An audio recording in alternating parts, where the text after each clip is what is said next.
Hello students. So this is the second paper discussion in our आखिरी दाव series of NEET 2023. Last जो हमारा paper discussion था वो था NEET 2022 री एग्जाम पेपर, और इस बार हम लोग NEET ओवरसीज पेपर को लेके आए हैं 2022 का। आपके पास पहला एक वीडियो मोहित सर का ऑलरेडी आ गया होगा, और अगर आप ये पहला वीडियो देख रहे हो तो हम इसका जो पहले के वीडियोस का लिंक है वो डिस्क्रिप्शन में डाल देंगे। प्लीज उसको चेकआउट करो और देखो कि हम लोगों ने कौन कौन से क्वेश्चंस कैसे डिस्कस किया। Okay, so let's start without wasting time. पहला question, the ratio of the radii of two circular coils is 1:2. The ratio of current in the respective coil such that the same magnetic moment is produced at the centre of each coil is how much. तो I think यहाँ पे options दिख रहे हैं आप लोग को। They are talking about the magnetic moment, और वो भी सेम पूछ रहे हैं। हमें पता है कि magnetic moment N1 is equal to क्या बोलते हैं N2। The formula for magnetic moment is R into A. यहाँ पे नंबर ऑफ टर्न्स का कुछ लेना देना है नहीं क्योंकि बोला नहीं है, सो हम लिख सकते हैं I1 part R1 square is equal to I2 part R2 square. Okay, तो हम लोग को पूछा गया है कि टू सर्कुलर कॉइल का जो रेडाई है वो 1:2 है, तो करंट कितना होगा। तो मैं इसको लिख सकता हूँ I1 upon I2 is equal to, ये इनवर्सली प्रोपोर्शनल हो जाएगा R2 square upon R1 square. अब R1 अपॉन R2 इज 1:2, सही बात है बेटा। ओके, तो ये 1:2 है, तो अगर मैं यहाँ पे सब्स्टिट्यूट कर लूँ तो स्क्वायर करेंगे तो ये हो जाना चाहिए 4:1। So I think the answer should be 4, option number 4:1।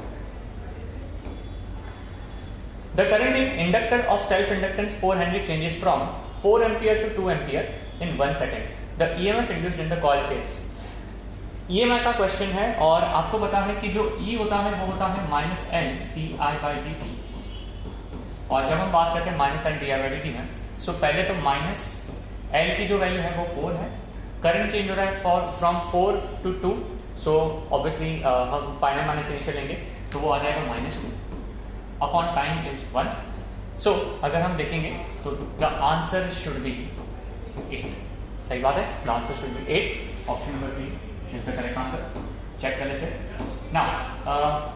जो लास्ट क्वेश्चन हमने डिस्कस किया उसमें वो सेल्फ इंडक्टेंस के बारे में था, वहां पे वो आपको म्यूचुअल इंडक्टेंस का चीज पूछ सकते हैं। ऑल्सो ट्रांसफॉर्मर का अभी रिसेंटली क्वेश्चंस देखा नहीं गया है, और ईएमआई में एक टाइम पे ट्रांसफॉर्मर के क्वेश्चंस बहुत इंपॉर्टेंट माने जाते थे। तो प्लीज बेटा इस बार नीट 2023 में ट्रांसफॉर्मर जो बहुत ही सिंपल टॉपिक है उसको करके रहना। ओके, ईएमआई लास्ट पेपर में भी हमने ईएमआई का क्वेश्चन डिस्कस किया था, और आज भी हम देखते हैं ईएमआई में क्या आने वाला है। ईएमआई में आपको दिया गया है कि वो नेगेटिव z डायरेक्शन में मूवमेंट कर रहा है, और आपको बोला गया है कि जो इलेक्ट्रिक फील्ड है वो 3J कैप है। ओके, तो वेरी इंपॉर्टेंट थिंग इज कि मैग्नेटिक फील्ड कितनी होगी। परफेक्ट। सो आई थिंक यार इन्होंने एक चीज तो बहुत ही क्लियर कट बता दी है कि यार magnetic field I cap direction में है। अगर इसमें कुछ रखते तो बात अलग होती कि कोई दूसरा डायरेक्शन होता, पर उन्होंने आई कैप तो बोल दिया। अब वो प्लस या माइनस वो देखना है और मैग्नीट्यूड देखना है। सो पहले तो हमें पता है कि जो E0 अपॉन B0 होता है वो C होता है। यस, तो यहाँ पे अगर हम बात करेंगे कि E0 की जो वैल्यू है वो 3 है और C इज 3 × 10⁸, तो हमारे पास आ जाएगा जो V0 होगा वो 10⁻⁻8 हो जाएगा। आई थिंक सारे बच्चे एग्री करेंगे बेटा। और 10⁻8 को मैं मल्टीप्लाई बाय 10 डिवाइड बाय 10 कर दूं तो वहां से मेरे पास जो आंसर आ जाएगा वो हो जाएगा 10 नैनो टेस्ला। ये तो मैग्नीट्यूड है, तो मेरे पास दो ऑप्शन तो हो गए। अब मुझे ये देखना है कि मेरे पास जो डायरेक्शन है वो -JZ में है, तो दैट इज -K है। परफेक्ट। और ये डायरेक्शन देने के लिए हम लोग को करना पड़ता है E vector cross B vector. अब E जो है वो J कैप है, तो क्रॉस में क्या करूं सो दैट मेरे पास आंसर -K आए। तो आई थिंक मुझे J क्रॉस I भी करना पड़ेगा। आई थिंक क्रॉस प्रोडक्ट सबको आता है, I क्रॉस J K होता है, but J cross I -K होता है। हेंस I मतलब पॉजिटिव, हेंस मेरे हिसाब से आंसर क्या होना चाहिए, option number 4 10 I cap nano Tesla. Next, this question surprisingly जो थोड़ा सा आया, और एम्पलीफायर के क्वेश्चंस आते हैं बेटा सी एम्पलीफायर के, पर ये ऐसा कुछ थोड़ा नया क्वेश्चन देखने को मिला जहां पे कास्केडिंग का कंसेप्ट यूज हुआ है। क्या बोले, 2 एम्पलीफायर से जिसका वोल्टेज गेन 20 है और इसको कास्केडेड किया गया है सीरीज में। नॉर्मली सीरीज ही कास्केडिंग पूछा जाएगा और 0.01 अगर इनपुट है तो आपका आउटपुट सेकंड का कितना होगा। So it is like saying what, आपके पास ऐसे 2 एम्पलीफायर है, एक है A1 एक है A2, ये आपका है VI और ये है आपका VO। तो VO कितना होगा, that's the question. So the फंडा इज ऑलवेज दिस, आपका जो गेन होता है जब हम सीरीज में कनेक्ट करते हैं तो वो ऐड नहीं होता, वो मल्टीप्लाई होता है। So the overall gain will be A1 into A2। समझ में आया बेटा? सो आपको क्या करना पड़ेगा, अगर हम देखें तो 20 हर एक का है तो 20 into 20 it should be 400, yes और नो, एंड उसको आपको इनपुट के साथ मल्टीप्लाई करना है बिकॉज आपको पता है जो वोल्टेज गेन होता है वो होता है VO upon VI। Therefore VO is equal to, मैंने बताया वैसे 400 दैट इज AV आ जाएगा into 0.01, the answer is 4। The 4 वाला ऑप्शन क्या है आपका, option number 1, and that's it. Next resistors, जो सीरीज पैरेलल वाले हैं कंसेप्ट जो पूछे जा रहे हैं आजकल, ओके। तो यहाँ पे देखो, यहाँ पे बोल रहे हैं कि the equivalent resistance of the circuit will be कितना, ओके। काफी सिंपल क्वेश्चन है, ये दो पैरेलल में है, ये दो पैरेलल में है। सो आपको पता है पैरेलल का shortcut formula 2 into 4 upon 2 plus 4। Don't forget capacitor और रेजिस्टर दोनों ऑपोजिट में जाते हैं, है ना, आई थिंक हमें पता है। सो इससे आंसर आएगा 8/6 which is 4/3। तो अगर हम सारा रजिस्टर देखें 4/3, 2, 4/3 और 1, ये सबको ऐड कर देते हैं तो आपका R इक्विवेलेंट होगा। ये 2 और 1 को मैं ऐड कर देता हूं तो 3 हो जाएगा और 4/3 दो बार है क्योंकि दोनों सेम है, तो 4/3 plus 4/3 अगर मैं करूंगा तो 8/3 हो जाएगा। 3 3 are 9 plus 8, so 17/3, that is the answer. कुछ और नहीं है। पूछते करंट पूछते तो चलो मैं 10 को 17/3 से डिवाइड कर लेता। वोल्टेज अक्रॉस 2 पूछते तो करंट इनटू दैट रेजिस्टेंस 2, ऐसे कर करके बहुत सारे वेरिएशंस वहां पे पूछे जा सकते हैं, okay. Next, very good question, अच्छा क्वेश्चन है। ऐसा kind of, I am not saying exactly like this, बस ऐसा kind of question HC Verma में भी लिखा है और शायद आपने कहीं ना कहीं आपके कोचिंग मॉड्यूल में या कहीं ना कहीं कोई AITS के पेपर में करा होगा। देखो, 12 point charges each of charge q coulomb are placed at the circumference of a circle of radius r with equal angular spacing. If one of the charges is removed, the net electric field at the center of the circle is how much? So इस concept को हम बहुत अलग अलग तरीके से कर सकते हैं। उसमें से one of the method is कि मान लो कि 12 के 12 आपके चार्ज है, ठीक है, 12 के 12। So consider the 12 basically clock के जो पॉइंट्स है वैसा। बिकॉज ऑफ दैट सेंटर पे आपकी जो इलेक्ट्रिक फील्ड होगी वो 0, यस और नो, सारे बच्चे एग्री करोगे क्योंकि ये इक्वल स्पेसिंग पे है तो सेंटर पे इलेक्ट्रिक फील्ड कितनी होती है, 0, यूनिफॉर्म डिस्ट्रीब्यूशन की वजह से। अब एक निकाल दिया तो 11 की वजह से कितनी होगी, सही है। तो मैं इसको इस तरह से सोचता हूं कि अगर टोटल 12 की वजह से 0 है तो उसको मैं E1 plus E11 is equal to 0 लिख सकता हूं। तो E11 जो होगा वो माइनस ऑफ E1 होगा। सो अगर मैं मॉड ले लूं तो दोनों का मैग्नीट्यूड सेम होना चाहिए, मतलब 11 की वजह से जितनी फील्ड जनरेट होगी वो 1 की वजह से फील्ड जनरेट होगी, यस और नो बेटा। सो 1 की वजह से फील्ड कितनी जनरेट होती है, बहुत सिंपल, 1/4 epsilon naught Q/R²।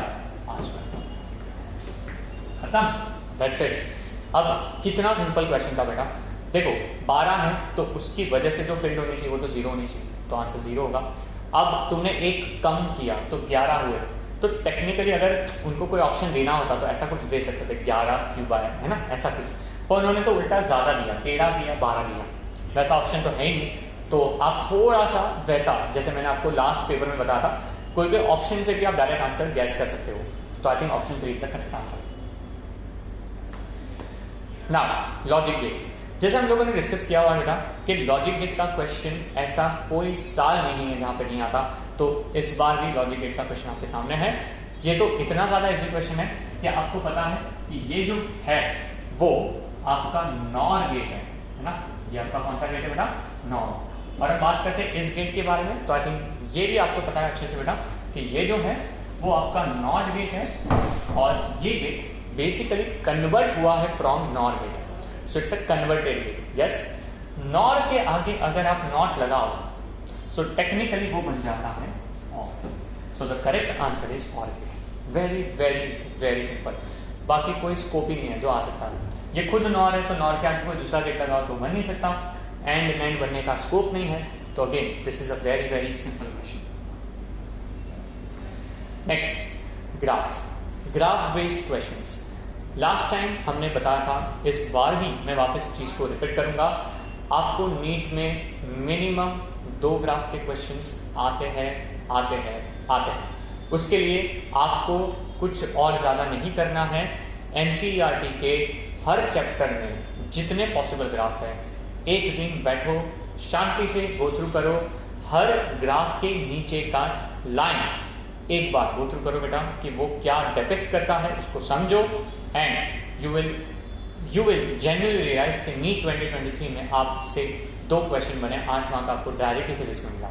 इस क्वेश्चन में बोलना है कि आपको V वर्सेस I का ग्राफ चाहिए अक्रॉस थ्रू अ कंडक्टर. बेटा कंडक्टर में V वर्सेस I का ग्राफ हर बच्चे को बताया, छोटे बच्चे को भी बताया. स्कूल में बताया जाता है कि हमारे पास V is equal to IR होता है और ये आपका ओम्स लॉ है. और ये तो एक स्ट्रेट लाइन है जो ओरिजिन से पास होनी चाहिए.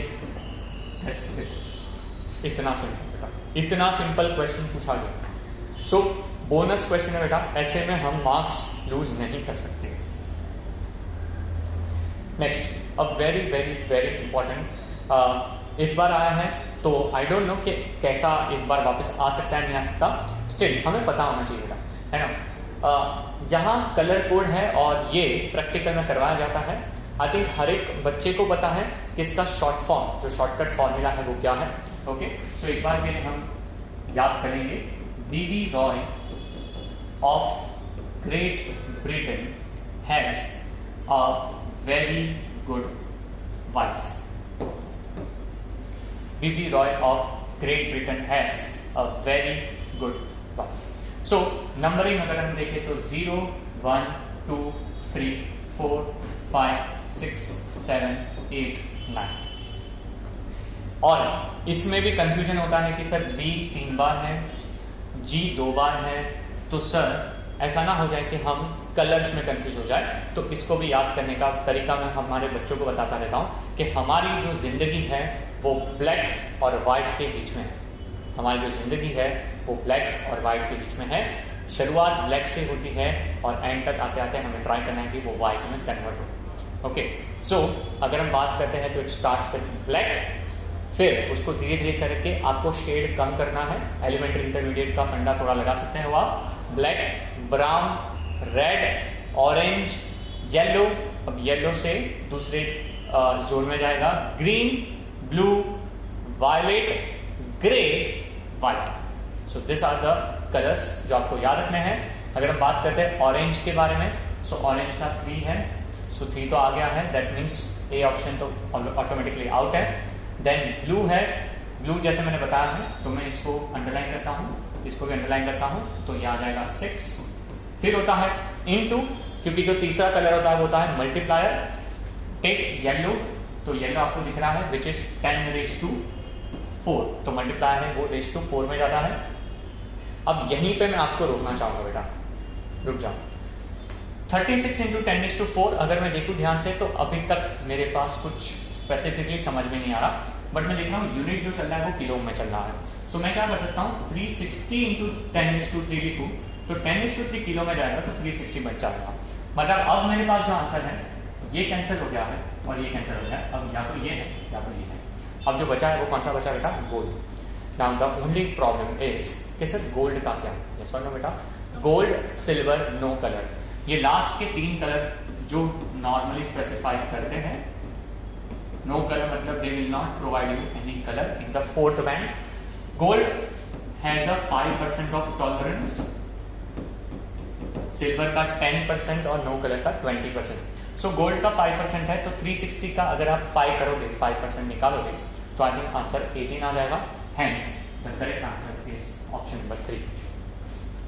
Very important thing, gold, silver, no colour का नॉर्मल टॉलरेंस ही बताया जाता है. बट एक चीज है, हम लोगों ने एक पेपर सेट किया था जहां पे हम लोगों ने ऑरेंज, ब्लू, येलो, गोल्ड के बदले ऑरेंज, ब्लू, गोल्ड दिया था. Now that's a slightly tricky question because normally हर जगह पे हम यही पढ़ते हैं, पर जब हम एनसीईआरटी में देखते हैं ना बेटा, तो एनसीईआरटी में गोल्ड एंड सिल्वर के भी मल्टीप्लायर दिए हुए हैं। तो इसके लिए आप एनसीईआरटी का एक बार टेबल देखना बेटा, और वहां पे आपको पता चलेगा कि वो जो मल्टीप्लायर है वो 10⁻⁻1 10⁻⁻2 है। सो बेटा हो सकता है उसके ऊपर भी आपको गोल्ड को तीसरे बैंड में दे के आपको कंफ्यूज करने का ट्राई करें, समझा बेटा? तो रेफर एनसीईआरटी वंस जो मैंने बताया है, और आई थिंक आपको सबको समझ में आया होगा। 360 ± 18 kilometre answer. Next question, an inductor coil of self inductance 10 Henry carries a current of 1 ampere. The magnetic field energy stored in the coil. Very simple question. U is equal to half Li square. Energy. See, energy है ना बहुत ही famous topic है, famous important term है जो NEET पूछता रहता है। सो यहाँ पे मैग्नेटिक फील्ड एनर्जी का इस बार क्वेश्चन पूछा। सो 2023 में they might ask you about the potential energy of gravitation और इलेक्ट्रोस्टैटिक पोटेंशियल एनर्जी, और very important the capacitor energy, है ना, हाफ सी वी स्क्वायर जो होता है। ओके, तो एनर्जी आप करके जाओ बिकॉज फिक्स है। अगेन वन क्वेश्चन एनर्जी के ऊपर आपके पास आएगा। हाफ Li स्क्वायर अगर मैं बात करूं तो हाफ इंटू एल आपके पास 10 है और करंट है 1 का स्क्वायर तो बेटा 1 ही होगा। सो उससे आंसर मेरे पास आ जाएगा। वेरी सिंपल क्वेश्चन, इसमें कोई ज्यादा दिमाग जैसी कोई चीज नहीं है। अच्छा, आपको इसमें थोड़ा सा वेरिएशन क्या पूछ सकते हैं, तो इंडक्टर के बदले आपको दे सकते हैं सोलेनॉइड। सोलेनॉइड का may be they can give you the current and the number of turns, जहां से आप बी कैलकुलेट करो या वाइस वर्सा, बी दे के आपको करंट फाइंड करने को दे और फिर आपको एनर्जी में यूज करना पड़े। सो ये थोड़ा सा इनडायरेक्ट क्वेश्चन है ना, that will be a better question rather than this. This is a very straight forward question. Okay fine, आगे जाते हैं। थोड़ा सा है ना, मैं आपको यहाँ पे एक चीज इंपॉर्टेंट याद करवाना चाहूंगा। डायमेंशन इज अ टॉपिक जो करंटली JEE 2023 का वेरी फेवरेट टॉपिक था, और उन्होंने मैट्रिक्स मैच वाले टाइप में इतनी बार चीजों को पूछा है। सो लगता है कि नीट 2023 में भी कहीं ना कहीं डायमेंशन का रोल होगा। ओके, ये स्ट्रेट फॉरवर्ड क्वेश्चन उन्होंने पूछा कि डायमेंशन ऑफ म्यूचुअल इंडक्टेंस क्या है, पर अगेन प्रॉब्लम होता है बच्चों के साथ कि M या L या R या फॉर एग्जाम्पल C कैपेसिटेंस, या फिर आप बात करो म्यू नॉट, एप्सिलॉन नॉट, ये ऐसे जो आड़े टेढ़े टर्म्स है ना, उसके डायमेंशन नहीं याद रख सकते। आप कितने सारे आपके पास फिजिकल क्वांटिटी आप थोड़ी याद रखने बैठोगे। इसके लिए मैं सजेशन जो हमारे बच्चों को देता हूं वो मैं आपके साथ भी शेयर करूंगा। ऑलवेज रिमेंबर कि आप अगर म्यूचुअल इंडक्टेंस का फाइंड करना चाहते हो तो उसको कौन से सिंपलेस्ट फॉर्मूला के साथ रिलेट करो जिसकी वैल्यू या यूनिट या डायमेंशन आप खुद इजीली बता पाओ। इसका मैं अभी लाइव एग्जांपल आपको दूंगा। ओके, अगेन इसके लिए थोड़ा सा आपको चीजों को लिख के बैठ के, है ना, आपको थोड़ा टाइम इन्वेस्ट करना पड़ेगा। वो भी बताता हूं क्या करना है आपको। एनसीईआरटी में आपको क्या करना है, हर चैप्टर के एंड में 3 चीजें दी होती है। एक होता है समरी, एक होता है टेबल जहां पे जो भी टर्म्स वो चैप्टर में यूज हो है वो टर्म्स के यूनिट, डायमेंशन एंड बाकी सारी चीजें, और last but not the least the very important thing is points to ponder. Now points to ponder is basically एक छोटा पैरा और पॉइंट्स काइंड ऑफ थिंग्स जहां पे वो ऐसे क्वेश्चंस पूछ सकते हैं जिसमें असर्शन रीजन हो गया, स्टेटमेंट टाइप हो गया, वो चीज वहां से आ सकती है, तो वो पढ़ना चाहिए, ग्राफ पढ़ने चाहिए बेटा। और जो मैंने आपको बताया ये टेबल जो है वो टेबल पढ़ना चाहिए। वहां से आप क्या करो, सारे के सारे ऐसे फिजिकल क्वांटिटी निकालो, उसमें से आधे क्वांटिटी ऐसे जो आपको ऑलरेडी पता है which are very simple to remember, but आधे जो अभी मैं थोड़े से एग्जांपल दिए वो थोड़े डिफिकल्ट है। उसके लिए क्या करना है, आपको सिंपलेस्ट फॉर्मूला उसका फाइंड करना है। जैसे m का आपको फाइंड करना है तो आपको याद रखना है m और l दोनों का यूनिट सेम है विच इज हेनरी। परफेक्ट, तो जो डायमेंशन इसका होगा वो डायमेंशन इसका होगा। अब L के लिए अभी जस्ट क्वेश्चन किया और आंसर आपको क्वेश्चन पेपर में ही है। जो थोड़ा सा दिमाग लगाएगा वो सोचेगा अच्छा u हाफ Li स्क्वायर है, सुनो बेटा, तो अगर u हाफ Li स्क्वायर है और मुझे L का फाइंड करना है तो क्यों ना मैं मतलब m का फाइंड करना है पर m और L सेम है तो मैं L का फाइंड कर सकता हूं by simply saying it is u upon I square. अब आप बोलोगे 2 कहां गया, 2 का यूनिट नहीं है तो डायमेंशन हम बात नहीं करेंगे। U एनर्जी है तो वो जूल है, I तो ऑटोमेटिकली आपके पास जो है वो फंडामेंटल क्वांटिटी है। सो जूल के लिए आपको यूज करना पड़ेगा kg metre square per second square into I square को मैं लिख देता हूँ A square. Question solve. L2 m1 t minus 2 a minus 2। So let me check, कहीं पे आंसर दिख रहा है m1 का टर्म होना चाहिए, तो ये दोनों कट हो गए, m1 वाला टर्म ये है, और L2 होना चाहिए, तो ये लिखना है मुझे L2 t minus 2 a minus 2 सब सही है, option 3 is the correct answer. Okay, I hope आप लोगों ने देखा किस तरह से हम चीजों को रिलेट कर रहे हैं, बस ये चीज आपको भी सेम वे में करनी है इन ये एग्जाम। ओके, आगे बढ़ते हैं। A strong magnetic field is applied along the direction of velocity of electron. The electron would move along. आपको पता होगा, मैंने लास्ट टाइम बताया था कि जब भी है ना एंगल, ट्रेजेक्टरी, ये बहुत ही फेवरेट टॉपिक है। लास्ट टाइम भी मैंने डिस्कस किया था, अगर अगेन वापस रिमाइंडर करवाता हूँ, आप चाहिए तो वो वीडियो एक बार प्लीज गो थ्रू करो। ये ट्रेजेक्टरी वाला जो टॉपिक है ना बेटा, वो पूछा जाता है।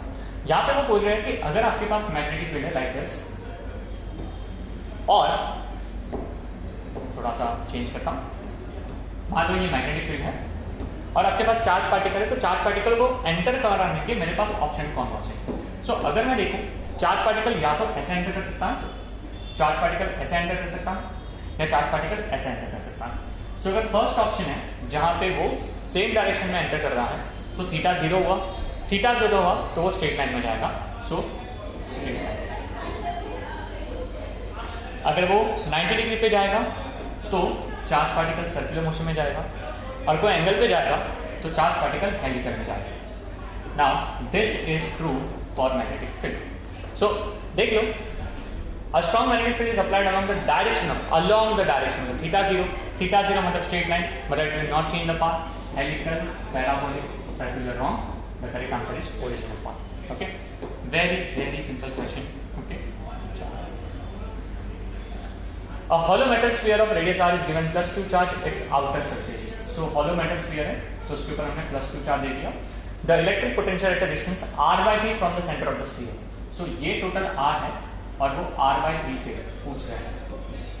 So अगर r/3 पे पूछा हुआ है, मतलब we are inside the hollow sphere, and there is a property of hollow sphere which says the electric potential on the surface and inside the surface is same. Because if they are not same, then electric field inside the hollow sphere cannot be zero. So electric potential hollow sphere के अंदर कोई भी point पे same होता है, constant होता है, और उसकी वैल्यू सेम होती है जो उसके सरफेस पे होती है। तो सरफेस पे कितनी वैल्यू होगी बेटा? k/r, वही वैल्यू अंदर होनी चाहिए। It's just a trick question. The correct answer is option number 3। जिसने बेसिक एनसीईआरटी पढ़ा है, बेसिक कोचिंग के मॉडल्स पढ़े हैं, या आपने है ना रिवाइज करा है, तो ये क्वेश्चन आपसे बनना ही चाहिए। ओके, तो आगे बढ़ते हैं। Now rain is falling vertically downward, तो मैं रुक जाता हूं। रेन वाले क्वेश्चन जब आते हैं तो हमारे दिमाग में आता है motion in 2D। Motion in 2D में आपके पास एक टॉपिक है जिसका नाम है रिलेटिव मोशन, और रिलेटिव मोशन में सबसे ज्यादा मेरे हिसाब से जो इंपॉर्टेंट चीज है वो है दो। पहला है रेन मेन प्रॉब्लम, या फिर दूसरा है रिवर बोट प्रॉब्लम। ये दो ऐसे प्रॉब्लम है जिसके ऊपर आपके पास स्ट्रेट फॉरवर्ड फॉर्मूला है, तो प्लीज इसको रिवाइज करो। ये भी एक बहुत ही इंपॉर्टेंट टॉपिक है जो पूछा जा सकता है। जैसे इस केस में है rain is falling vertically downward with speed of 35 metre per second, तो 35 मीटर पर सेकेंड लिख लेते हैं। Wind starts blowing after some time with speed of 12 metre per second in east to west direction. I think ये east है और यहाँ से west जाएगा, so basically this is the direction of east to west. Okay, which is 12 metre per second. The direction in which a boy standing at the place should hold his umbrella, so because of that the rain will fall like this. Yes or no? हाँ या ना? तो हम लोग को समझना है कि जो यहाँ पे पूछा है ना, that's the important catch. With respect to wind होगा या with respect to rain होगा, बस वही चीज पे हमारा important है ना। आपको अम्ब्रेला को कैसे होल्ड करना है, तो अम्ब्रेला को ऐसे होल्ड करना है, yes or no, तो आप बच पाओगे। तो वेरी इंपॉर्टेंट थिंग कि अगर आप मान लो ये रेन है, जैसा ना बेटा ये आपका रेन है, और ये रेन है और ये आपका क्या है, विंड है, तो मान लो कि ये आपका एंगल है थीटा। सो अगर है ना, अगर हम बात करते हैं ये थीटा हुआ बेटा, so can you tell me ten theta कितना होगा? सो टेन थीटा हो जाएगा अगर हम बात करें तो 12/35। सो अगर मैं देखूं तो थीटा कितना होना चाहिए? टेन इनवर्स ऑफ है ना 12/35 विथ रिस्पेक्ट टू रे। तो मेरे हिसाब से जो आंसर होना चाहिए वो होना चाहिए ऑप्शन नंबर 2। ओके, बहुत वेरी सिंपल क्वेश्चन, काफी सिंपल क्वेश्चन है ना। मतलब नॉर्मली तो होता है कि तुम लोग यार अंडर रूट फाइंड करो, वो सब करो, इसमें कुछ नहीं करना, कुछ एंगल फाइंड करो, वेरी सिंपल। वेक्टर्स आता है तो भी हो सकता है। Okay, next, assuming the earth to be a sphere of uniform density, its acceleration due to gravity acting on a body। acceleration due to gravity के बारे में बात कर रहे हैं। तो आपको पता है कि ये है सरफेस ऑफ द अर्थ और ये है उसका centre. Let us say you are standing here, if you go here तो अगर h इंक्रीज होगा तो g डिक्रीज होगा, सबको पता है। And if you go inside तो आपका डेप्थ इंक्रीज हुआ, अगेन डेप्थ इंक्रीज हुआ तो भी g डिक्रीज हुआ। सो टेक्निकली g कहाँ पे मैक्सिमम है? तो g is maximum at the poles, yes और नो? तो पोल्स पे सबसे ज्यादा मैक्सिमम है। सो इंक्रीज इंक्रीजिंग डेप्थ गलत आंसर हो गया बेटा। Is independent of the mass of the earth, तो उसके लिए स्मॉल g का फॉर्मूला होना चाहिए विच इज g/m/r², है ना। स्मॉल g डिपेंड्स करता है मास ऑफ द अर्थ पे, गलत है। It is independent of mass of the body, yes this is true. It increases with increasing altitude, वापस गलत है। Hence the correct option is option number 3। Okay, कौन सा करेक्ट है, कौन सा रॉन्ग है? ओके, ये टाइप के क्वेश्चंस अभी आजकल बहुत ही फेमस है और ये तो काफी स्ट्रेट फॉरवर्ड था। इसका ग्राफ भी आपको सबको पता है, the graph looks like this. Okay, तो प्लीज इसको नोट डाउन कर लो। ओके, आगे बढ़ते हैं। Next, if lambda x, lambda i, lambda m, lambda gamma are the wavelength of x-ray, infrared, microwave, gamma ray respectively, then अभी आपको पता होना चाहिए कि जो हमारे पास गामा रे होता है उसकी एनर्जी बहुत ज्यादा है ना। और एनर्जी जितनी ज्यादा होगी तो आपको पता होना चाहिए कि जो E होता है वो h नहीं होता। फर्क याद रखो बेटा, समटाइम्स है ना बहुत सारी चीजें हम याद नहीं रख सकते है ना, तो कंसेप्ट क्लियर है ना तो आपसे फिजिक्स बनेगा ही बनेगा। So E is equal to h nu, nu is your frequency, तो फ्रीक्वेंसी जितनी ज्यादा उतनी एनर्जी ज्यादा, एंड एनर्जी ज्यादा है तो मतलब you can say that your frequency is more. Okay, now gamma ray की एनर्जी बहुत ज्यादा है और न्यू जो होता है वो क्या होता है? c/λ, मतलब न्यू और लैम्डा क्या है तुम्हारे से inversely proportional. Okay, now with that logic gamma ray का क्योंकि फ्रीक्वेंसी बहुत ज्यादा है तो उसका जो लैम्डा होगा वो सबसे कम होगा, समझा? Lambda of gamma ray will be the least. तो यहां से देखो लैम्डा ऑफ गामा रे कहां दिख रहा है? जो सबसे कम है, हाँ यहां दिख रहा है। अच्छा, उसके बाद एक्सरे है, परफेक्ट। उसके बाद इंफ्रारेड, परफेक्ट। और उसके बाद है माइक्रोवेव, और option 4 is the correct answer. खत्म। अगेन फंडा कंसेप्ट, समटाइम्स पूरी सीरीज याद रखने की भी जरूरत नहीं है। स्टेट, अगर हम बात करें पूरी सीरीज की तो एक बार देख लो, यहाँ पे आपके पास थोड़ा सा नाम है, radio, micro, infrared, visible, UV ray, X ray, gamma. Perfect है।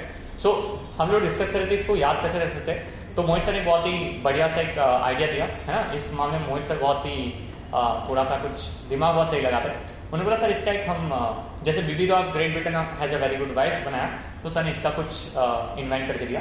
सर ने बोला सर ऐसा याद करवाते हैं बच्चों से, rhythm okay is very unhappy with his ex girlfriend. So sir ने बोला कि याद कर लो, बच्चों को वैसे भी गर्लफ्रेंड के बारे में, एक्स के बारे में थोड़ा सा दिल से कुछ लगा होता है, ओके, तो इससे कुछ याद हो जाना चाहिए। ओके, तो अगर हम बात कर लेते हैं यहाँ पे रिदम में आर और ये एम कैपिटल कर देते, तो रिदम का R M is very unhappy with ex girlfriend. देख लो, रेडियो वेव, माइक्रोवेव, इंफ्रारेड, आपका विजिबल, यूवी, एक्सरे, गामा। और याद, हाँ अभी ये याद रख लिया, फिर घर वहां जाके कंफ्यूज कि किसका फ्रीक्वेंसी ज्यादा था, किसका वेवलेंथ ज्यादा था, है ना, तो वो नहीं होना चाहिए। समझो, इसकी एनर्जी ज्यादा मतलब इसकी फ्रीक्वेंसी ज्यादा, परफेक्ट। तो और ऑब्वियसली इसकी फ्रीक्वेंसी सबसे कम है ना, इसकी फ्रीक्वेंसी सबसे वैसे ही गर्लफ्रेंड है ना होगी तो एनर्जी ज्यादा होगी। ओके ओके, और रिदम में आर जो है बेचारा, है ना, उसकी एनर्जी सबसे कम है। गॉट आइडिया रखा। चलो आगे बढ़ते हैं। 3 capacitor, each of capacitance 0.3 microfarad are connected in parallel. This combination is connected with another capacitor of capacitance 0.1 microfarad in series. Then the equivalent capacitance of the combination will be इतना। So ये आपके पास ऐसा दिया है। So मैं क्या कर रहा हूँ, इसी से लिखा। आपके पास 0.3 जो है वो पैरेलल में है, तो 0.3, 0.3, 0.3 और ये 0.1। क्योंकि ये तीनों पैरेलल में है तो इसका आंसर हो जाएगा 0.3 प्लस 0.3 प्लस 0.3 0.9 हो जाना चाहिए बेटा, है ना। और 0.9 और 0.1 आपका किस में रखा है उन्होंने, पैरेलल में, सीरीज में रखा है। सो 0.9 into 0.1 upon 0.9 plus 0.1 which is 1. So answer is 0.0 हो गया आंसर इसका। That's it. ठीक है, very simple. Okay, statement 1, the magnetic field of circular current loop at a very far away point on the axial line varies with the distance as like that of a magnetic dipole. So वो ये बोलना है कि ये magnetic dipole है और ये आपके पास क्या है, करंट करेंगे। मैग्नेटिक डायपोल से कोई एक्सिस पे के पॉइंट पे और इसके एक्सिस के पॉइंट पे बी का जो वेरिएशन है वो सिमिलर लाइन पे होता है। Absolutely yes. ये जो वैल्यू है, ये जो फंडा है, वो आपको याद रखना है कि b जो था वो था mu naught I x square upon 2 times x square plus R square raise to 3। मैं प्रूव करके भी दिखा देता हूं यहाँ पे। ओके, अगर मेरा x is very very greater than r तो I can neglect R square. Okay, समझा नहीं समझा? ओके, नाउ अगर मैं बात करता हूं यहाँ पे, है ना, तो 2 times x square plus R square raise to 3/2। अब the magnetic field of circular current loop at very far away point on the axial line, तो आई थिंक समझा कि वो बहुत ही ज्यादा दूर है। परफेक्ट है। अब यहाँ पे एक चीज मुझे थोड़ी जो चेंज करनी पड़ेगी वो ये होगी, ये जो था यहाँ पे वो है mu naught I R square upon 2 times x square plus R square raise to 3/2। अगर x is very very greater than r तो do agree with me that मुझे इसमें से r को निग्लेक्ट करना पड़ेगा। तो यहाँ पे क्या बचेगा, mu naught I R square upon 2 times x cube. सही बात है बेटा। अगर मैं चाहूँ तो क्या कर सकता हूँ, मैं multiply and divide by pi कर सकता हूँ और आई थिंक यहाँ पे जो एक्सप्रेशन बनेगा वो क्या बनेगा, mu naught I pi R square upon 2 pi x cube. ना पाई आर स्क्वायर ए होता है, सबको पता है ना बेटा, पाई आर स्क्वायर क्या होता है, A. So mu naught I A upon 2 pi x cube. Multiply divide by 2 भी कर लो तो हो जाएगा 2 mu naught I A upon 4 pi x cube. Now I A जो रहता है वो क्या होता है, मैग्नेटिक डायपोल मोमेंट, से हो जाएगा 2 mu not an upon 4 pi x cube. Now this is the same value जो यहाँ पे बी एक्सिस की होती है ना, म्यू नॉट बाय 4 पाई 2n बाय एक्स क्यूब, और वो ही वैल्यू इसके एक्सिस पे भी है, मतलब स्टेटमेंट मैंने करेक्ट है। सर ये सब चीजें कहाँ से पढ़ सकते हैं, ये सब चीजें एनसीईआरटी में है बेटा। एक टॉपिक ही है magnetic effect of electric current, जो चैप्टर है आपका मूविंग चार्ज एंड मैग्नेटिज्म ये नाम से, उसमें टॉपिक में दिया हुआ। पर अब स्टेटमेंट 2 पर, the magnetic field due to magnetic dipole varies inversely with the square of the distance. अभी जस्ट देखो कंसेप्ट पता है और आपको डेरिवेशन का भी थोड़ा बहुत आइडिया है, तो समझ में आ रहा है कि वो एक्स स्क्वायर नहीं है, एक्स क्यूब है। मतलब आपका जो बी है वो inversely proportional to x cube है, और यहाँ क्या बोला है, इनवर्सली प्रोपोर्शनल टू स्क्वायर, मतलब ये गलत है। तो स्टेटमेंट 1 करेक्ट है, स्टेटमेंट 2 इनकरेक्ट है, hence option 4 is the correct answer. Okay, जो एक क्वेश्चन जो मुझे थोड़ा बढ़िया लगा पूरे पेपर में, वो अभी आ रहा है, सच बताऊं तो, है ना, I will not tell lie कि अभी तक के जो सारे क्वेश्चंस थे वो मेरे हिसाब से काफी स्ट्रेट फॉरवर्ड थे, और अभी ये वाला क्वेश्चन है जिसमें दिमाग जेन्युइनली थोड़ा सा, है ना, लगाना चाहिए। Okay, this is a full wave bridge rectifier, और उन्होंने यहां से, है ना, थोड़ा घुमाने का ट्राई किया बोल के कि फुल वेव ब्रिज रेक्टिफायर है, तो हो सकता है कि जिन बच्चों को फुल वेव का आउटपुट पता है तो वो ये मार्क करके आगे बढ़ने का ट्राई करते हैं, वो ये दोनों को तो कैंसिल करेंगे। पर जो ट्विस्ट है ना वो यही है, फुल वेव का उन्होंने डायग्राम दिया, रजिस्टर बनाया और एक एक्स्ट्रा डायोड बाहर दे दिया और वहीं से पूरा गेम उन्होंने बिगाड़ा। तो मैं चाहूंगा कि इस क्वेश्चन को मैं अच्छे से समझाऊं। ओके, देखो यहाँ पे कैसा होने वाला बेटा, ये आपके पास डायोड, ओके, ये आपके पास डायोड, ये आपके पास रजिस्टर है, इस चीज को मैं निकाल देता हूँ सो दैट हम लोग को डायग्राम में इशू ना है। फिर मेरे पास यहाँ पे डायोड है, यहाँ पे डायोड है and last but not the least switch करके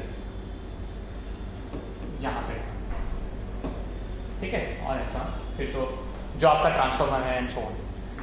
सबसे पहले मैं एक कलर लेता हूँ और मैं एक्सप्लेन करूंगा। When there is a positive half cycle, positive half cycle पे क्या होता है कि this will become positive, this will become negative. Okay, now diode के जो नाम है, मान लो D1 D2 D3 D4, फंडा से याद रखना है। डायोड कंडक्ट करता है फॉरवर्ड बायस में और एक्ट करता है like a open switch in reverse bias.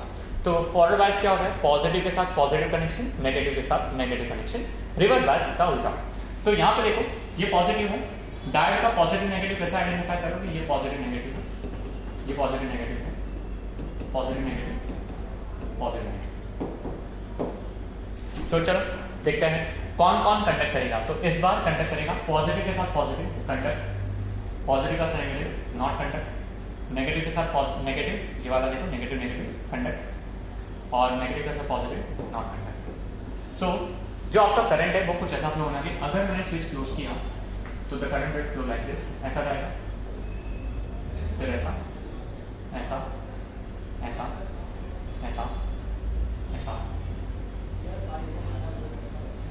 I hope आपको समझ में आया होगा, यस और नो, समझा नहीं समझा।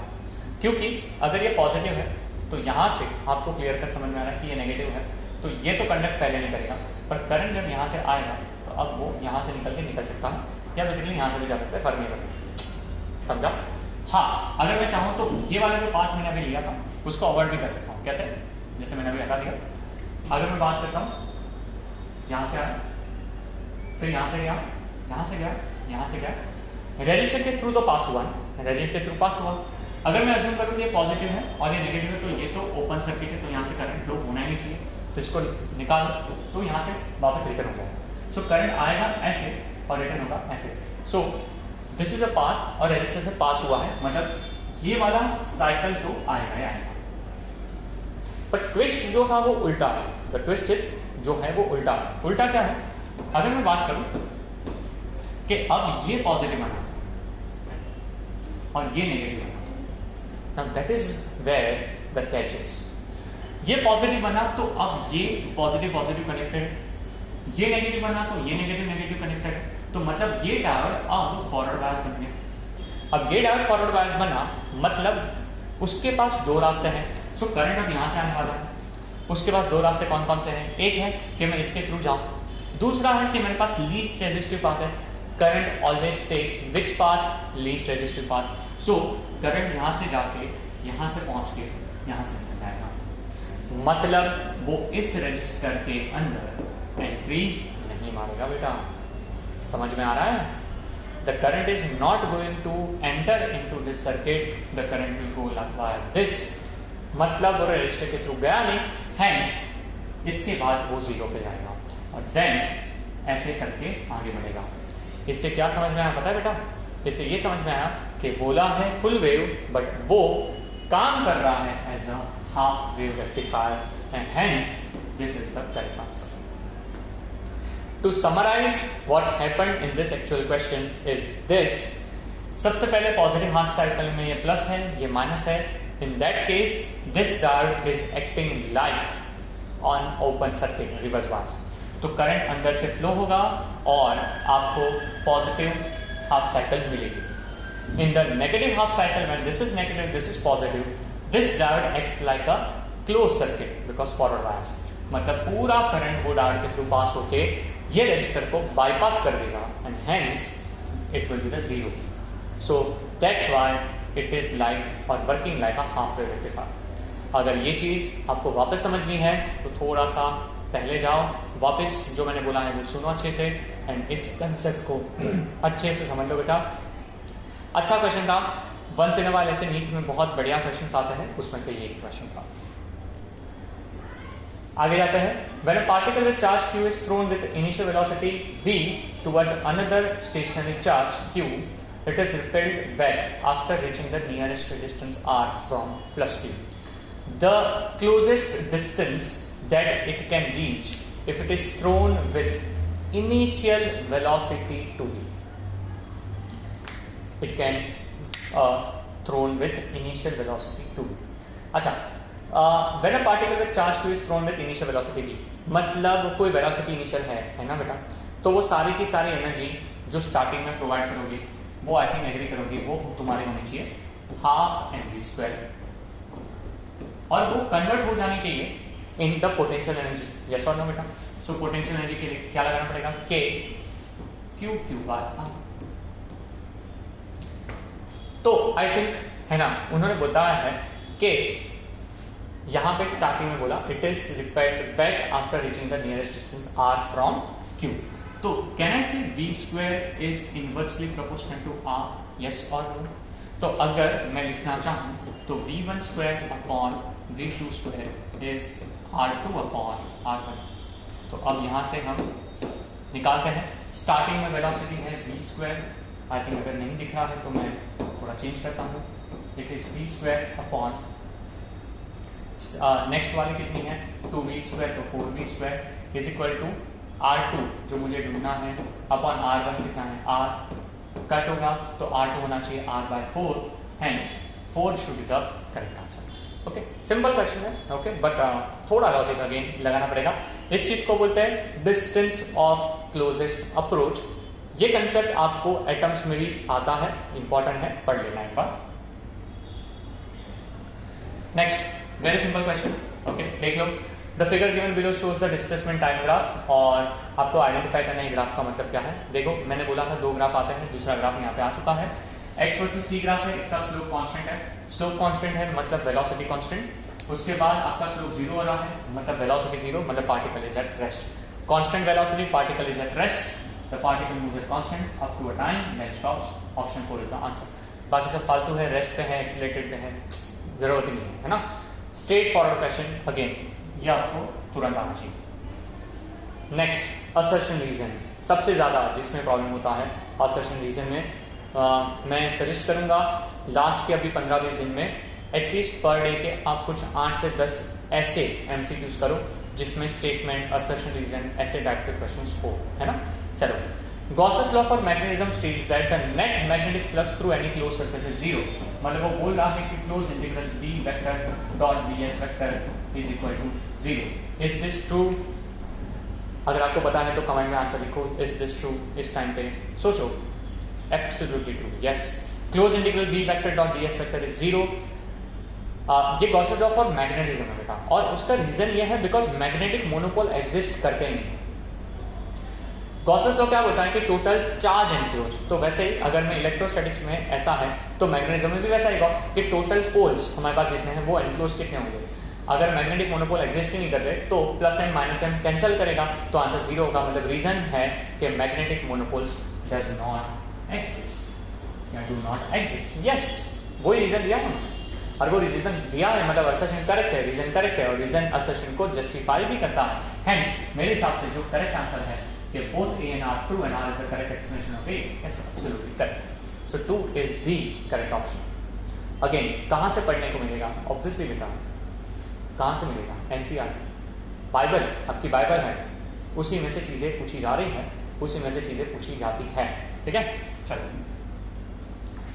नेक्स्ट AC का क्वेश्चन है, अल्टरनेटिंग करंट का क्वेश्चन है।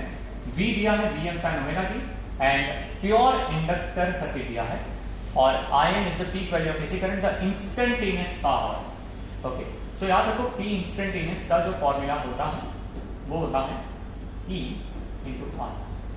अब इस केस में E जो है वो दिया है Vm sin ओमेगा t, और I होगा, आपको पता है वो होगा Im sin omega t। Now there are two options, either you should write sin omega t minus pi by 2 और you should write sign omega T plus pi by 2। Pure inductor में voltage lead करता है, current lag करता है। Pure capacitor में capacitor lead करता है और करंट कैपेसिटर में करंट लीड करता है, वोल्टेज लैग करता है। सो ये इंडक्टर है तो इसमें क्या लीड करना चाहिए, वोल्टेज, तो करंट पीछे चलना चाहिए, इसलिए माइनस पाई बाय 2 आएगा। Sign omega T minus pi by 2 is nothing but minus cos omega T.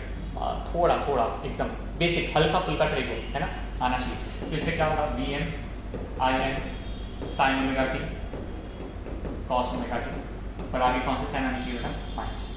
So minus sign वाला अगर हम देखें तो ऑप्शन क्या है, एक तो ये दिख रहा है और एक ये दिख रहा है, और यहाँ पे साइन स्क्वायर ओमेगा टी है, पर ये तो साइन इंटू कॉस है, मतलब कहीं ना कहीं यहाँ पे 2 से मल्टीप्लाई डिवाइड कर सकते हैं।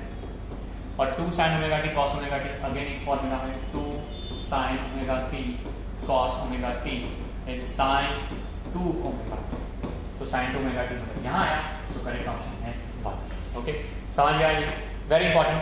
पर यही अगर पूछते कि इंस्टेंटेनियस पावर के बदले what is the average power, what is the average power, the answer is 0, क्योंकि प्योर इंडक्टर में power consume is not there. एक हाफ में वो पावर लेगा तो नेक्स्ट हाफ में वो पावर वापस रिटर्न कर देगा। ओके, अगेन वर्डिंग्स देखनी है, इंस्टेंटेनियस पूछा है, एवरेज पूछा है। नेक्स्ट है क्वेश्चन फ्रॉम आपका मीटर ब्रिज और करंट इलेक्ट्रिसिटी में से आपके जो मेजरिंग इंस्ट्रूमेंट्स है उसमें आपके पास क्या क्या है, व्हीटस्टोन्स है, मीटर ब्रिज है, पोटेंशियोमीटर है, एमीटर वोल्ट मीटर भी आप वैसे बोल सकते हो, it's a part of magnetic, but still yes you can say it's part of current also. So ammeter voltmeter, meter bridge and potentiometer. So meter bridge अगर यहाँ आया है तो चांस है कि पोटेंशियोमीटर के क्वेश्चंस आ सकते हैं आपको 2023 में। Potentiometer very important topic, applications करके जाना। अब यहाँ पे बात कर रहे हैं कि the null point is at distance 30 from A, तो मेरे पास x अपॉन y इज 30 बाय 70 होगा। आई थिंक पता होगा टोटल 100 होगा, तो उसमें से 30 बाय 70 कर दिया। If a resistance of 16 is connected in parallel with y, okay, तो y के साथ 16 लगाना, तो x upon 16y upon 16 plus y parallel है, मतलब shortcut formula is equal to 50 by 50, कि 50 पे बोला है ना। सो क्या कर सकते हैं सॉल्व करने के लिए, सबसे पहले 50 बाय 50 है तो कट कर दो, तो यहां से क्या हो जाएगा, therefore x is equal to 16y upon 16 plus y, और यहां से समझ में आ रहा है कि x is 3 by 7 times y, तो डाल दो 3 by 7 times y is equal to 16y upon 16 plus y by cut, cross multiply करो, इफ यू क्रॉस मल्टीप्लाई तो 16 3 आपको 48 आएगा प्लस 3y आएगा, ओके, 16 इंटू 7 आएगा, बराबर। सो ये हो जाना चाहिए 7 6 42, ओके, 7 1 7 एंड 4 112 आया, सो यहाँ पे लिख दो, तो 3y हो जाएगा, okay, 112 minus 48, okay. Now y जो आएगा वो आ जाएगा 64 by 3, so the answer is 64 by 3। Okay, समझा नहीं समझा, clear, okay. So I think meter bridge का क्वेश्चन है, इजी है, मतलब अगेन इसमें कुछ ज्यादा चीजें नहीं है। 2 planets are in a circular orbit of radius r and 4r about a star. Consider this a star, एक है planet ये, दूसरा है planet A, इसकी रेडियस है r और दूसरे वाले की रेडियस है 4, ठीक है। At a specific time the 2 planets and the star are in a straight line, ये सारे एक लाइन में है। If the period of the closest planet is t, then the star and the planet will again be in a straight line after a minimum time. I think we can say that t square is proportional to r cube. नजीक वाले का जो t square है वो proportional to r cube है। Kepler का आपको पता है third law. So I think easily we can find that t square is proportional to r cube, तो लिखते हैं t square upon दूसरे का planet आप मान लो t1 ले लो, तो t1 square is equal to r cube upon next ले लो आपका जो डिस्टेंस है वो 4r है, तो 4r का क्यूब हो जाएगा। 4r का क्यूब जब हम करेंगे तो आपके पास आ जाएगा 64। सो आपके पास फंडा आएगा t1 square is 64 times t square, तो t1 इज 80 वाला ऑप्शन अगर मैं देखूं तो ऑप्शन 3 दिख रहा है, hence 3 is the correct answer. Last question है ये पेपर का, और इस क्वेश्चन को अगर मैं बात करूं तो ऐसा सेम क्वेश्चन आपने नीट री एग्जाम यूजी में देखा हुआ था। इसमें देखो तो आपके पास 4 पाई स्क्वायर जो mainly is the expression for the relative error in the value of G, very very important, बहुत ही सिंपल है, डेल्टा जी अपॉन जी करना पड़ेगा, डेल्टा एल अपॉन एन और 2 times delta T upon T, constant नहीं आता है, तो I think fourth is the correct answer. मतलब यार क्या क्वेश्चन है, परसेंटेज एरर फाइंड करना तो 100 से मल्टीप्लाई करते, रिलेटिव एरर रखते इतना रखते, ओके, और दैट्स इट, इतना ही है। So option 4 is the correct answer. और इसी के साथ इस पेपर का डिस्कशन भी खत्म हुआ। यहाँ पे मैं आपको वापस रिमाइंड करवाना चाहूंगा बेटा, physics is not tough, physics is doable, physics आपको हेल्प करेगा आपके नीट के ओवरऑल स्कोर बढ़ाने के लिए, आपकी ड्रीम कॉलेज, आपका जो सपना है उसको पूरा करने के लिए। तो इसीलिए बेटा हम आपको जितना हो सके उतना हेल्प करने की ट्राई करेंगे।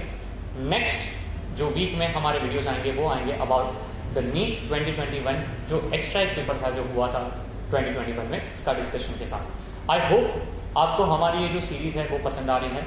अगर आ रही है और आपको लग रहा है कि हम जो एफर्ट्स ले रहे हैं वो करेक्ट डायरेक्शन में है, तो प्लीज हमारे वीडियो को लाइक करना, हमारे चैनल को सब्सक्राइब करो, हो सकता है उतने बच्चों के साथ शेयर करो, बिकॉज शेयरिंग इज केयरिंग, जो मैं हमेशा बोलता हूँ हमारे बच्चों के साथ। हो सकता है उतने बच्चों के साथ शेयर करोगे तो सबको ही फिजिक्स का जो डर है वो हो सकता है दूर हो जाए। Also last but not the least important, the very very important thing, NEET की एग्जाम 7 मई को है और डर होता है कि कई बार आप जो मॉक टेस्ट दे रहे हो उसमें लगता है कि आपका जो स्कोर है वो नहीं आ रहा, तो आपको कई बार लगता है कि क्या मैं अब 550 600 जो हमारा एक गोल्डन हमारा जो स्कोर दिमाग में है उस पर मैं टच कर पाऊंगा या नहीं। Okay, what will happen sir, अगर नहीं कर पाई मैं तो क्या होगा? मैं उसका सिंपल आंसर देता हूं बेटा, 7 मई को क्या होने वाला है ना वो हम कोई नहीं जानते, पर एक चीज पक्का है कि उसके पहले के हमारे पास जितने भी दिन है वो हमारे हाथ में है बेटा। अगर अभी हम लोगों ने गिव अप किया, लास्ट मोमेंट पे गिव अप किया, तो वो तो फिक्स है कि उसका जो आउटकम है that is going to be the fix. But अगर आपने अभी मेहनत करी, आपने वो नहीं सोचा कि आउटकम क्या होने वाला है और आप 7 मई को अपना बेस्ट रिजल्ट देके आ रहे हैं, तो आप जेन्युइनली है ना, आपको लाइफ में बहुत सही चीज मिलेगी। किसी ने नहीं सोचा था कि एक बैट्समैन जब केकेआर लेगा आईपीएल में, और पता नहीं था कि वो बैट्समैन जिसको कोई अभी पूरा इंडिया नहीं जानता है, और एक ऐसी इंपॉर्टेंट मैच में लास्ट ओवर में जब केकेआर को 29 रन्स चाहिए, तब किसी ने सोचा नहीं है कि वो बैट्समैन क्या कर सकता है। सबने सोचा था ये मैच तो हार गया है, पहले बॉल पे 1 रन, और वो बैट्समैन जब आया क्रीज पे तो उसके दिमाग में भी कुछ तो प्रेशर होगा, 100% होगा कि उसको टीम को जिताना है और 5 बॉल में 29 रन मारना है, और उस बंदे ने 5 बॉल में 5 6 लगाए। आप सब जानते हो रिंकू सिंह नाम है उसका, आप सर्च कर सकते हो जिसने ये मैच नहीं देखी थी या तो ये चीज नहीं सुनी थी। तो मैं ये बताना चाह रहा हूँ बेटा कि हमारे पूरा प्रोग्रामेटिक्स टीम ये बताना चाह रही है कि हो सकता है कि उस दिन आपने जो पूरे 2 साल की मेहनत करी है ना, उस दिन वो आपको काम में लाएंगे। आपके लास्ट AITS में हो सकता है कि आपका स्कोर 400 था, आपके लास्ट घर पे जो मॉक दी उसका स्कोर आपका 350 था, 450 था, पर उस दिन आपने अपना टेम्परामेंट सही रखा, आपने अपना थिंकिंग सही रखा, आपने क्लियर माइंडसेट के साथ पेपर दिया, तो क्या पता आप 550 600 650 को टच कर सकते हो। The only thing required is you should not give up. Okay, with these words I'll take off. Thank you so much. Bye bye, see you in the next video. मिलते हैं।